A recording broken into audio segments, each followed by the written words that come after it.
Hello everybody, and welcome to this, my second of two videos on the Minolta Alpha Suite 5 in the US called the Maxxum. I just call it the Alpha Suite 5. Alpha Suite 2 in the US, the Maxxum 5, and in the EU and other markets, the Dynax 5. All three the same cameras with a handful of minor variations across them. So what we're going to do in this video is talk about how to do everything that this camera can do, and because this camera can do nothing whatsoever without a functional battery, the first thing we're going to do is we're going to change the batteries. So just open up the battery chamber on the bottom. We're going to take out the two dead batteries, and now these are two brand new CR2 batteries that we're going to put in with the positive terminal towards the bottom of the camera, just like that. And one thing you want to do, you don't want to just push this door shut, because there is a little tiny plastic clip right there, and I've had a number of these cameras over the years where that has been broken. So as you are closing it, what you want to do is try and push that switch in like you were going to open it, and once you have it pushed towards the hinge, then you close the battery cap and release it. Now if you want to, you just heard the camera made some noise, so we know the batteries are good, but another good way to check it is just to turn the camera on, and we know that it is working because it's flashing at us. Next thing we're going to do is, now that we have a battery in the camera, we can actually start doing things. We're going to mount and unmount lenses so that we know how to do that. So right now we have a 28mm lens on here. To remove it, we push the lens release button, and we're going to turn this counter or anti-clockwise until it stops and let go. You can do this at any time when you're not taking a photo, and it will not affect any of the images on your film. Next, we have this red dot. We're going to grab our other lens, red dot to red dot. Not a coincidence. To mount the lens, you just line those up, set the lens down, turn it clockwise until it clicks into place. It'll do an autofocus confirm, and then you are set. You've changed your lens. Next up, let's load and unload film, because obviously we can't take any photos if we don't have any film in the camera. So we're going to open up the film back. We're going to grab this roll of DX coated film, and we're going to install it like this. There's that little motor coupling right down there. That gets pushed into the camera body. So you want to angle the film in so that it can push that into the camera body as you load the film, just like that. Going to pull the leader over. Now we've got that little red index right there. We're going to pull the leader out to it, drop the film into the camera body like this, and we're in pretty good shape for having loaded the film. So one thing you can see is if you hold the camera like this, the film is not bowing out from the back of the camera. That's an indicator that it's loaded correctly. If you were to have, say, loaded the film like this, that's a really good way to jam your camera's motor. So we're just going to undo that,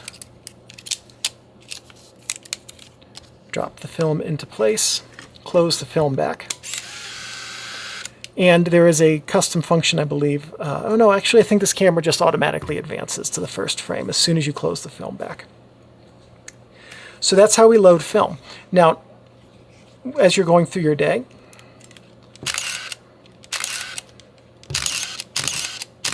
you'll take a bunch of different photos and you'll use up your roll of film. Now, film is one and done, so it can record light a single time in a controlled manner with a proper aperture and shutter speed that will give you an image, or in an uncontrolled manner where it will erase everything on the film if you do something like this. Oh, it won't let me do that. Look at that. The camera is actually smarter than I am. It's not going to let me open up the film back to show you what's going on inside of the camera as you take pictures. In a nutshell, the Film Advance pulls the film out of the cassette across the back of the camera. Every time the shutter fires, it advances the film just a little bit so that you get a new image on each segment of film. Then when you've finished all of your film, the camera will automatically do what I'm about to do.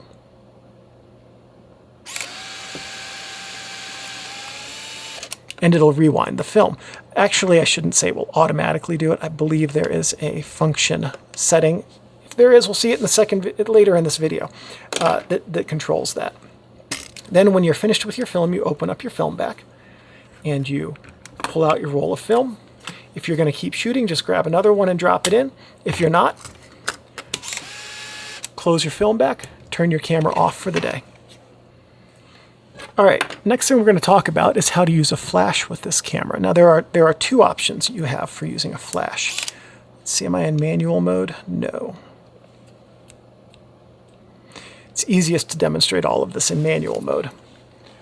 The camera does have a built-in pop-up flash that you access by pushing that button right there, and then it'll pop up and you can take a flash. Oh, that was bright.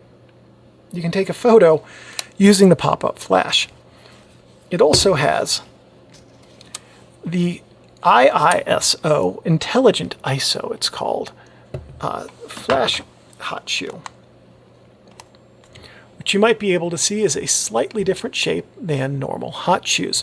Now what this means is that if you're going to use a flash on this camera, you have a few options. And what I mean is an external flash, and a flash rather like this one right here. So if using an IISO flash, you can either get an IISO to standard hot shoe adapter. I have one of those. It works with some of my cameras. It doesn't work with others. So I don't know if that's an issue with the hot shoe adapter or the cameras or what. At any rate, that could work. You could also use the Minolta and Sony IISO proprietary flashes on this camera. And then your third option would be to get flashes capable of being triggered by another flash and then using the pop-up flash to trigger them. So that's, anytime there's an IISO shoe, it's a little bit restrictive in the flashes that you can use, simply because there are different options. There are fewer options for flashes with that type of hot shoe. So one thing about flash use, whether you are going to use the pop-up flash right here or an external flash like this, the worst possible place to put a flash is right here on top of your camera. The reason for that is that when you trigger your flash right here, the light leaves the flash, reaches your subject, bounces back to the lens, and it makes your subjects look very flat. And it can also give your subjects, if they're people or animals, red eye. Which is, there are red eye controls built into this flash. We'll talk later about it in the video, but it can happen. If you think about the way that we see people, whether we're outside and the sun is above us, or we're inside and lighting is above us, or at night street lights are above us, our brains are wired to see people being lit from above and view that as being normal and natural and the way that people should be lit. So when we're using a flash, we want to replicate that look as much as possible. So the easiest way to do that is if you have a flash that you can mount to the top of your camera. To do that, and just to make sure that it's a flash that can articulate and point up to the ceiling, then what you do is you simply bounce the light off of the ceiling and it reaches the ceiling, back to your subject, back to the camera, and because it's bounced off of the ceiling, it looks more natural. If you don't have a ceiling, you can always get a swiveling flash as well, so that you can articulate the head and bounce the flash off of the wall, which can replicate that look fairly well and give you nice lighting effects. Another thing you can do is get an RF adapter. Connect the RF adapter to your flash hot shoe and then to your flash, and you can trigger your flash without a physical connection to your camera. And then you can hold your flash up and above your subject to replicate downward light as well. So those are a few different things. The biggest advice I have for you with flash use is, if you want to set your subjects up to be the most flattered, is make that flash light them from above. Okay, standard types of photography stuff in the bag. Let's start talking about this camera specifically. First thing we're going to do is we're going to switch this to program mode, and we'll go over all of this stuff a little bit later, but I wanted to go over these subject program buttons first. Let's get them out of the way. These will work in program mode and to an extent in aperture priority and shutter priority as well. In manual mode, you're controlling everything. These modes right here don't do anything for you at all. So I'm going to push this button here, and this is the subject program mode. And as you can see, it puts a triangle underneath that icon. This is the portrait icon. Portrait, landscape, macro or close-up, sports, night portrait, also night scene. This is a dual mode subject program, okay? So what portrait does is this is going to work best with a longer lens. If you have a zoom like a 24 to 105, this is going to work best at the 105 range. A 50 millimeter will be fine, but something that's in the portrait focal length will work a little bit better. This will use a wider aperture that is just enough to get your subject in focus and leave a blurry background. You can set this up to be successful by having about 9 to 10 feet at minimum between your subject and the background behind them to get that blurry background. This next mode is landscape, and what it does is exactly the opposite. It likes to have a very deep depth of field instead of a shallow depth of field. By using a small aperture, it also likes to have a wide-angle lens, like this 28mm lens would be a really good choice for this landscape setting. And what this is going to do is give you a deep depth of field and a longer shutter speed so that you can get dramatic landscapes. Macro or close-up mode is a mode that's intended for macro and close-up photography. You would want to use the longer end of your telephoto lens, zoom lens rather, or you'd want to get a macro or portrait lens and then focus as close as the lens will let you. This setting is really geared for you focusing at the lens's closest focus point. Sports will give you the fastest shutter speed that it can give you and is also intended for longer lenses and the longer length of your zoom lenses. And then this last mode is night portrait, and what this does is it will fire the flash and give you a long exposure. So it's designed to give a proper exposure to a person sitting in front of something like a cityscape in the background. The flash illuminates that person, and then the long exposure allows the light of the cityscape to also be recorded. With this mode, if you want to make sure that the person you're photographing knows to keep sitting still until the image is completed. Otherwise, if they stand up halfway, as soon as the flash fires, then what's going to happen is that the lights that were behind them will shine through where they were in the photo. It's just going to look a little bit weird. So in this mode, we can also disable the flash. And what we do is we hold down the flash button and we use the dial to switch between disabled, automatic, and always on. With disabled, what this will do is give you a long exposure so that you can do something like photograph a city skyline at night, capturing the lights of the city appropriately. So that's what I meant by this is a sort of dual use mode, subject program thing. And that's all of the subject program options right there. Next thing we're going to talk about is the camera's drive mode. That's this button right here. And what we do is we hold this down. So pushing the drive mode button here will give us 3 different options for shooting. My drive mode button, 4 different rather. My drive mode button is a bit touchy here. This is single shot, 1 frame. When you hold down the shutter button, it'll take a photo. You can hold this down for years on end and it will never take a second photo. This is your self timer. The camera will count down a self timer and take a photo. This is burst mode. As long as you hold down the shutter button, the camera will keep taking photos. And that is your remote control. So if you have a wired remote control, which plugs in just over here on the side, you can use that to trigger the camera. All right, next thing we're going to talk about are these 2 buttons, well, these 3 buttons. On-off is pretty self-explanatory. Autofocus area and spot metering area. Okay, we'll start here with the spot autofocus area button. What this does is this activates your spot area focus when you hold it down by default. Later in this video, when we talk about custom functions, number 9 affects exactly how this functions. This right here is your spot auto exposure lock button. By default, it activates spot metering when you hold it down. Custom function 10, again later in this video, will cover exactly how this functions. Now, in a nutshell, the way that these work is that let's say that what you're looking at right now is in your viewfinder. There are some markings in your viewfinder. They look kind of like this. Okay. So what all of these are your 3 autofocus points right here. These are indicators of your wide area metering. This is an indicator of your small area metering, and this is also an indicator of your spot metering. I'm sorry. These hatch marks are an indicator of the local area metering, and these larger squares are an indicator of the wide area metering. So when you are using spot area focus, it turns on by default this little area right here as your spot autofocus point. Otherwise, it will select between these three. When you're using the spot AEL button by default, this is your spot metering area.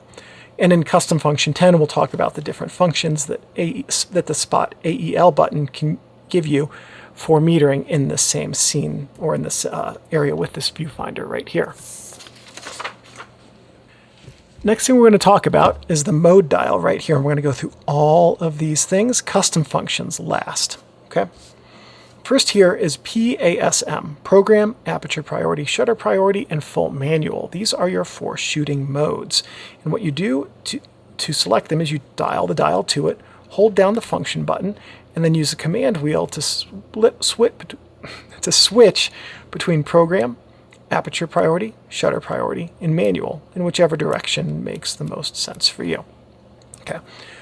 Program mode, what this does is that this will allow the camera to pick the best shutter speed and aperture for you. That's what it does.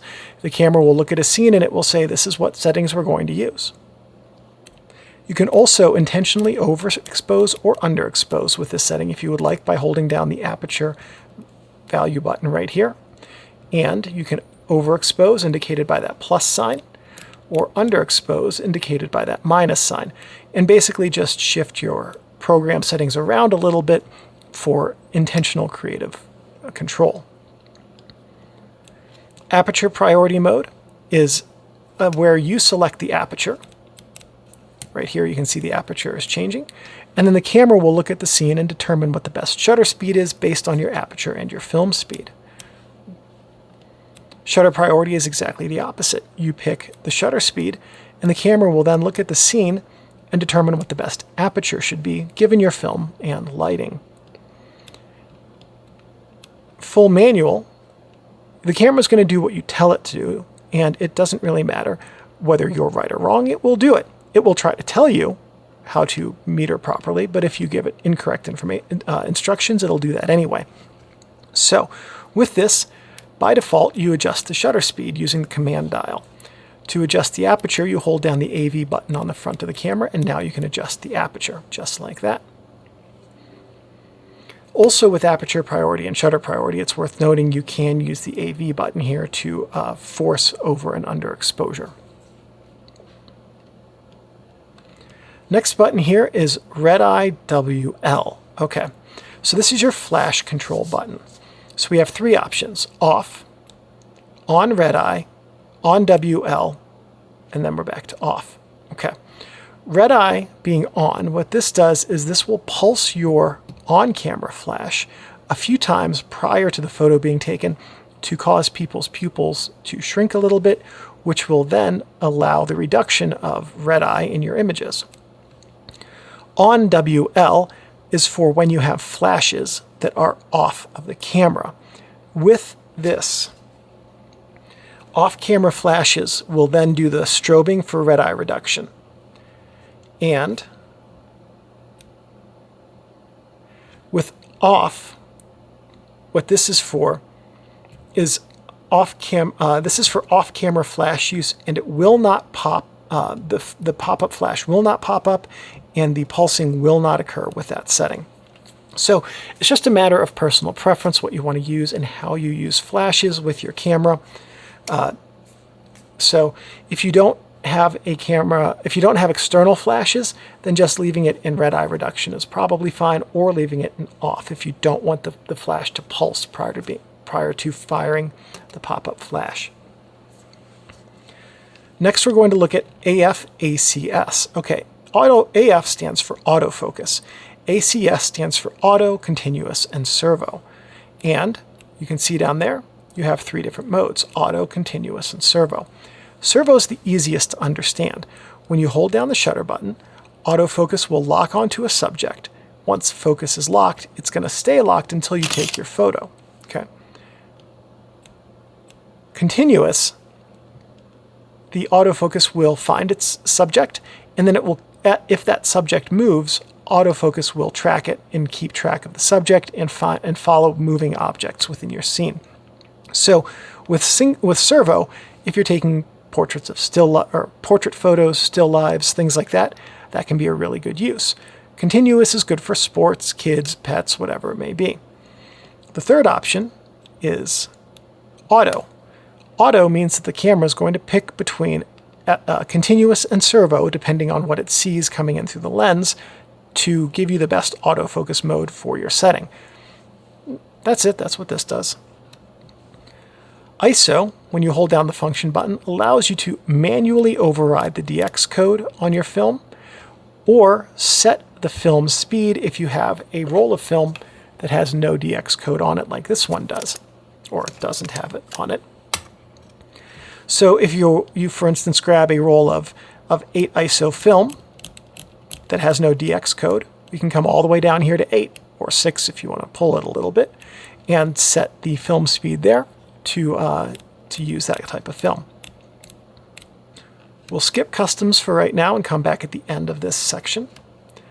I start off or on, and basically what this does is, if it is on, when you put your eye up to the viewfinder and you are holding the grip, autofocus and all of the other functions will turn on.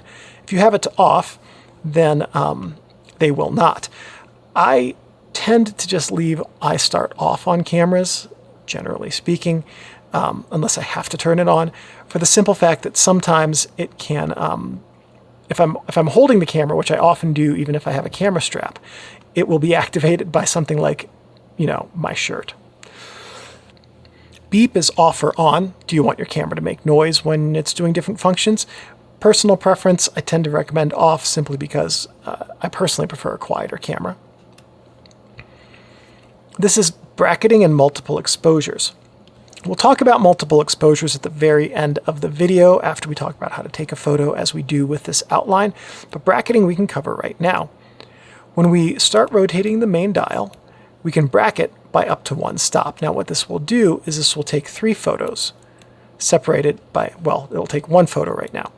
But bracketing means that it's going to take 3 photos. Right now, 1 is a third underexposed, properly exposed, and a third overexposed. Half each way, 2/3 each way, and a full stop each way. So if we have bracketing on, you can see in manual mode, it doesn't do anything at all. But if we switch to, let's say, aperture priority, 1/45 at f6.7, that's supposed to automatically bracket right there.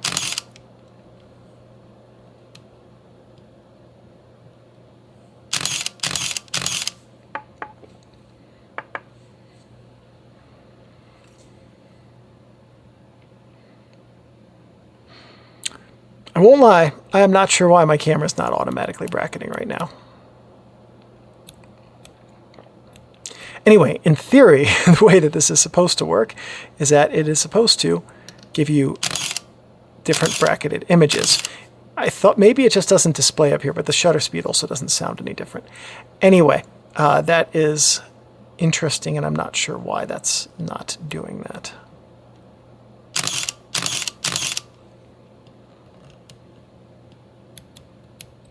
Okay, we'll come back to multiple exposures later in the video. Now we're going to go through all of the custom functions. Okay, all of the custom functions default to option 1. So when you get this camera, as we go through these, option 1 is the default on all of them. Okay. Custom function 1 is your autofocus release priority, and there are 2 options. And what you do to access the custom functions is we're just going to rotate the dial into custom functions. If we rotate the main dial, we switch between them. And if we hold the function button down, now we can select a different function. So the custom function 1 has 2 choices. Option 1 is focus priority, and option 2 is release priority. Option 1 means that the camera will work to get focus before taking a photo when autofocus is being used. Option 2 means it will let you take a photo even if the camera doesn't think or can't promise that anything will actually be in focus. With film cameras, when you have a limit of 36 exposures in a roll at most, I tend to recommend leaving it in focus priority because wasting a frame has bigger ramifications than wasting a digital image. Custom function 2 is your film rewind and start. So option 1 is automatic and option 2 is manual.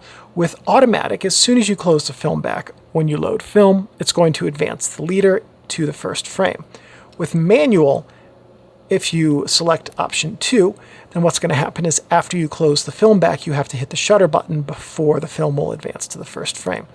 Totally a matter of personal preference in the way you want your camera to behave. Custom function 3 is going to be your film leader.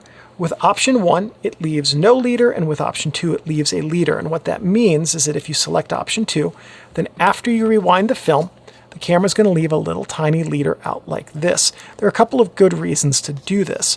One of them is you could write some information about the roll of film on here, your homework assignment, for instance, or the subject you're taking a photo of, just to make sure you remember not to reuse this roll of film. If you develop film at home, then it's really easy just to pull this little leader out, snip off the end, and load it into your film cassette. And if you leave a little bit of film, about this much, let's say, at the end of these factory cassettes, you can tape another piece of film onto the end of this film if you spool yourself. So there are a couple of good reasons to do that. I tend to just rewind the film all the way. Matter of personal preference, how you want your film leaders to be at the end of your film rewinding. Custom function 4 is your DX code memory. So option 1 is off, option 2 is on, okay? What this does is with option 1, your DX codes are always used when your film has one, all right? And actually, I think in both options, the camera defaults to always using your film DX code. With option 1, when you manually override the DX code to push or pull your film, after you take that roll out, your camera forgets that manual override and will read the DX code again. So what that means is if you're out and you have 400 ISO film and you want to push it to 800, but you only have one roll of 400 and after that you're going back to 200 or something like that, then option 1 makes more sense. With option 2, if you manually push or pull DX coded film, then the camera is going to remember that setting for future rolls with the same DX code speed. So if you put a roll of 400 in and you push it to 1600 and you have, let's say, 8 or 10 rolls of 400 you're going to use in the next day or so, all of them at 1600, option 2 makes a little bit more sense because you won't have to manually reset the film speed between each roll. So basically a matter of personal preference and what you plan to do with your film speed settings as you're taking photos. Custom function 5 is your shutter release lock off or lock on. Now what this means is that with option 1, the shutter can fire if you do not have film in the camera. With option 2, the camera will not fire the shutter if there's no film in the camera. This is a matter of personal preference, largely how you want your camera to function, but option 2 is a good way to verify whether or not you have film in your camera or it's loaded correctly after you put it in. Custom function 6 is your lens focus hold button. Now, I don't have a lens to demonstrate this with. Certain Minolta lenses had a focus hold button on them. I have none of those. And option 6 only relates to how those lenses focus hold button works. With option 1, the focus hold button holds focus. With option 2, the hold button switches to continuous autofocus from whatever autofocus mode you're in. And with option 3, it works as a DOF preview button, a depth of field preview button, which you also have down here on the side of the camera as well. So this is largely a matter of personal preference with how you want that autofocus lock button to work. Option 1 and 2 are for different types of shooting. Okay, if you want to lock focus when you're panning your camera, let's say, you're at a tennis match or something like that, then you want to use that autofocus lock button to lock focus. If you want to be able to manually, yourself, switch the camera between autofocus servo and autofocus continuous shooting as needed, and not use the camera's AFA setting, then what you want to do is set the camera to autofocus servo and set custom function 6 to option 2, and now you use that autofocus button to switch between servo and continuous shooting as needed when you want to do that. Also, if you want to have a depth of field preview where you're holding your lens and you already have your hand up there, because it might be a little bit easier to push that button versus this one down here, you could set it to option 3. So just a matter of shooting style and personal preference with this one. Custom function 7 is your eye sensor activation. Okay. What this means is that option 1, both the main switch and grip sensor need to be activated to turn on the eye sensor, and with option 2, only the main switch needs to be turned on. Now, I seem to recall I don't have any other Maxxum 5s right now, but I seem to recall that some of them have an eye start button down here. I could be wrong about that. I can't recall if on this camera it's talking about the main power switch or an eye start button. So if you have an eye start button down here, that's the switch it's talking about, and if you don't, then it's talking about the main power switch. I want to say it's talking about the main power switch as I think about it. Anyway, tangent over, back onto custom function number 8. This is your program mode setting. Option 8 has 3 selections, 1, 2, and 3. Okay. Option 1 is that program mode works like normal program mode, like I described it earlier in this video. That's how it functions. Option 2, what this does is this converts program mode into program aperture mode.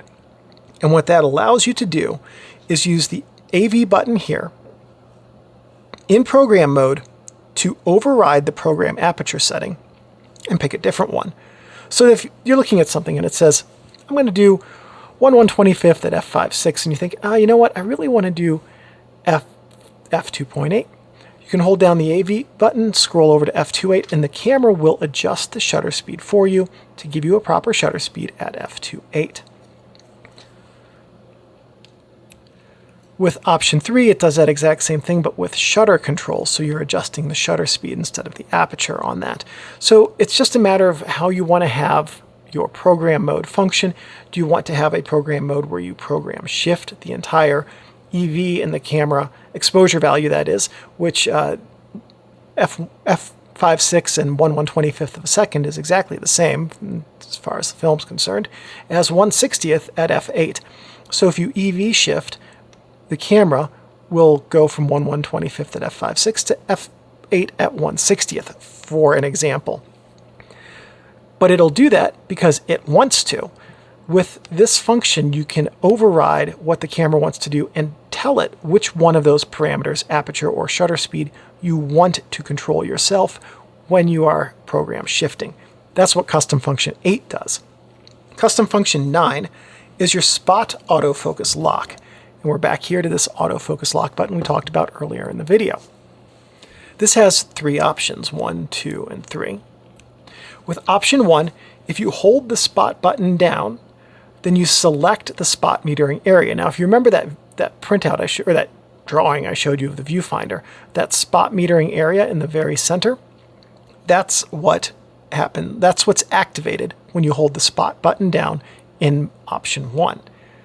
In option 2, you hold down the spot button to select between wide and local area focusing. So if you remember, I talked about wide area being within those corners, and then local being marked out by those hatch marks.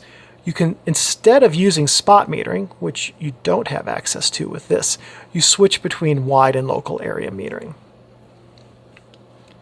In option 3, you toggle between the spot and the wide areas. So option 1, you hold down the button. Option 3, you press and release. So it's a question of whether you want it to function like a push button or a light switch. Option 3 is the light switch. Option 1 is the push button. So it's totally a matter of personal preference with custom function 9 and how you want your camera to autofocus, not to meter. So with custom function 9, we're talking about autofocus function, not metering function. Keep getting these two confused. Custom function 10 is about metering. So basically what this does is this switches between spot metering and wide area metering. And there are two functions, 1 and 2, obviously. Option 1 is push button. Option 2 is light switch. So the question is, do you want to hold down your spot button right here to have the spot metering function be active, or do you want to push it and release? Option 2 is push and release. Option 1 is hold down. Custom function 11 is going to be your autofocus illuminator, and there's two options, on and off. With on, what happens is that lights illuminate the selected autofocus point when it's activated, and with off, there's no lights to illuminate the autofocus point. Custom function 12 has two options, 1 and 2. So 1 is ADI flash metering. Now, ADI stands for active distance integration, and it only works with lenses that have a D indicator on them in the lens numbers, and it also works only with flashes that have the D indicator. There's a link in the video description to a website I'm blanking on the name of right now that has way more information about the specifics of this. It's called out in the video description. So if you want to learn more about how ADI metering works, then check out that link after this video ends. And at any rate, it also only works, as far as I know, with OEM Minolta lenses and OEM Minolta flashes. What this does, what ADI does, is flash metering changes with this based on the flash that you have and the lens that you're using. And the way that this works is that the camera and the lens communicate focus point distance to the flash, and then the flash uses that with metering information coming in through the lens to calculate flash power and proper exposure to give you a proper exposure when you're using ADI-capable off-camera flashes with this camera. Function 2 is TTL metering. What this does is this uses the metering information in the camera, through the lens, the light coming through the lens, that's where TTL comes from, to fire the flash at a proper power to ensure that the exposure is accurate. That will work with any Minolta lens and any Minolta flash, by the way. Also, if you like to use lighting modifiers like snoots or umbrellas or colored gels and plastic filters, things like that, ADI does not work with those, but TTL does. Also, if you don't have any of the D lenses and flashes, you will need to be using option 2 because setting 1 for this will not do you any good. Custom function 13 is your autofocus area display, and there are 3 options, 1, 2, and 3. Okay, so with option 1, the focus area is illuminated by LEDs in the viewfinder for 1/3 of a second, with option 2 for 2/3 of a second, and with option 3, not at all. It's totally a matter of personal preference and whether or not you want to have your AF point lit up and for how long. Custom function 14, our last custom function, is the shutter release lock. And in this, the shutter is locked when there's no lens attached, which means if you take the lens off of the camera, the shutter won't fire.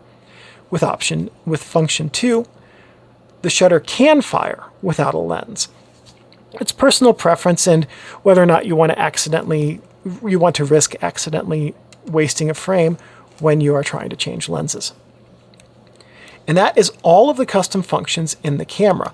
Last thing I would recommend is picking out which one of these modes you're going to use the most and just leaving the dial there in as much as possible when you are shooting normally. Next thing we're going to talk about is after you have gotten all of this set up exactly as you want it to, is how to take a photo. So if you want to use manual focus like I am right now, there's a switch down here that allows you to switch between manual and autofocus just like that. You'll want to pick your your shooting mode, program, aperture priority, manual, shutter priority, your autofocus mode. You'll have all of these things set up.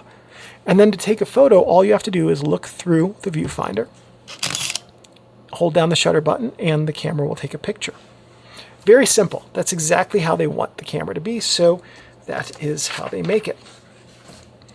Next thing that we're going to talk about, and last thing, is how to take a double exposure with this camera. So we're going to go back to the double exposure setting right here, hit Function, and instead of bracketing, we're going to go to multiple exposures. We're going to take our first photo. Now it's flashing. Take our second photo, and the film will automatically advance. That's the mechanics of it. We'll get to the science in a minute. What if, however, I wanted to take a triple exposure? First photo, go back into the function, rotate the command wheel. Now that's not blinking. We can take our second photo. We've just done a triple exposure. You can do, I forget if this has a cap on it or not. I think I was doing up to 15 exposures on a frame at one point, just to see if I could with this camera, and it works. It just keeps on going like that. So you have the ability to take way more than double exposures. But let's talk a little bit about the science of the double exposure. Film, the way that it works is it can record a certain number of photons. That's an easy way to think about it. So the amount of light at, let's say, 1/125th and f/5/6 is a proper exposure. The number of photons that the lens lets through at that exposure setting will give you a properly exposed negative. If you do that twice for a double exposure, then the negative will have twice as many photons as it should have had, which will give you a thick, dark, or dense negative. That's three words that mean the exact same thing. There's too much density on the film. If you print in a darkroom, that's going to give you low contrast and very long print times. If you scan, that's going to give you low contrast and very much digital noise. So when you do a double exposure, you want to have good double exposure technique. And if you're going to take 2 frames, you want to cut the amount of light from each frame in half. So some really easy ways to do that. Let's switch to manual mode first. And we're going to say we're at 1/125th of a second and f/5/6. That's one proper exposure in this setting. So if we need to cut the amount of light in half, we can adjust that by either adjusting the shutter speed or the aperture. So take a guess at the shutter speed we would need to set it to. There we go. If you guessed 1/250th, that's correct. Because these are fractions, the higher the number, the shorter the speed, the less light. So we could do a multiple exposure with 2 frames in the same lighting, let's say, at 1/250th at f/5/6, and have a properly exposed single double exposure frame. We could also do the same by adjusting the aperture to f8. That's one stop. 1/125th to 2/50th is one stop. f/5/6 to f8 is one stop. Each stop represents either half the light or double the light as the next stop near it, depending on whether you go up or down. f8 is half the light of f/5/6. f/5/6 is double the light of f8, for instance. So you could also, if you wanted to adjust your multiple exposure with the aperture, you could do that as well. Okay, but I don't like shooting in manual mode. I want to shoot in program or shutter priority or aperture priority. So what do? In aperture priority, f/5/6, hold down the AV button. We need to underexpose one stop. The camera's now going to have us shoot at f/5/6, but a shutter speed which is one stop faster. And now if we do this with our multiple exposure, that's a properly exposed multiple exposure. Okay, another nice thing about this is, let's say we wanted to do one multiple exposure inside and one outside. All we have to do is shift this to underexpose one stop. We take our first frame inside and our second frame outside, and the camera will automatically calculate the proper shutter speed for the lighting of each setting. And that's how you do a double exposure. It is stunningly easy with this camera. All you have to remember is the order of operations, which is to access the double exposure from here, and if you want to take triple or quadruple exposures, just like that. Okay. Now, with more exposures, 3, 4, 5, you don't cut the amount of light in half, you cut it by more.